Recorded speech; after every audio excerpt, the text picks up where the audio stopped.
Assalamu alaikum wa rahmatullahi wa barakatuhu. Jama'a ina muku barka da wannan lokaci, sannan kuma ina muku barka da Juma'a. Fatan kowa na lafiya. So barkan ku da shigowa wannan channel mai suna Suleiman Tech a nan YouTube. A wannan bidiyon insha Allah zan mana bayani akan menene Celo, ma'ana Celo Layer 2 secure by Ethereum built different. To zan muku bayani dalla menene Celo, ma'ana mecece Celo Web3 da Hausa. Ku biyo mu cikin wannan bidiyon, amma kafin nan ku dare kuma na subscribe, sannan ku danna alamar ƙara ku zaɓa like, share da kuma comment. So bari mu je Celo. A yau insha Allah zan bayyana muku menene Celo, ɗaya daga cikin blockchain da suka fi dacewa da Afirka.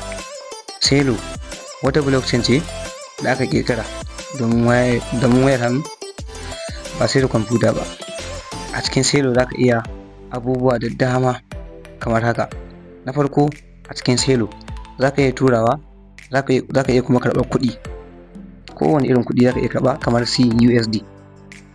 Sannan kuma na biyu, za ka iya ajiye crypto kamar CUSD ɗin. Na uku kuma, za ka iya siyan kaya daga applications, ma'ana dukka ko ina irin su Temu, su Jumia, su ina ne za ka iya siyan kaya da Celo. Sannan na hudu shine samun lada a cikin DAO. Sai abu na biyu, me yasa Celo ya dace a Afirka? Na farko, dalilin da yasa Celo ya dace a Afirka shine Celo ba sai da asusun banki ba, ma'ana ba sai kana da banki Celo zai ma aiki ba.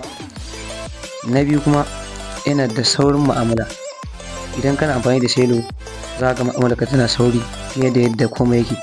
Na uku kuma, yana da karancin kuɗin gas, ma'ana gas fee ɗin shi yana da karanci sosai, ba sa jan gas fee da yawa kamar Bitget wallet.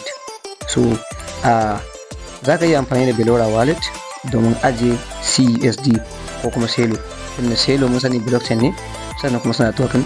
Sannan a cikin Belora wallet in ka ɗauko ta a Play Store, bari mu kanta, za ka iya amfani da ita domin ka ajiye Celo a ciki ko kuma CUSD.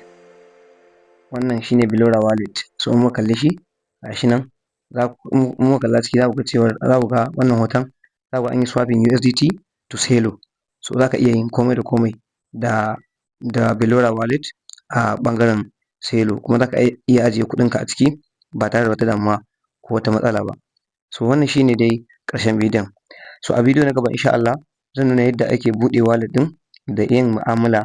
Ku biyo ni domin ƙarin bayani. Khairan insha Allah.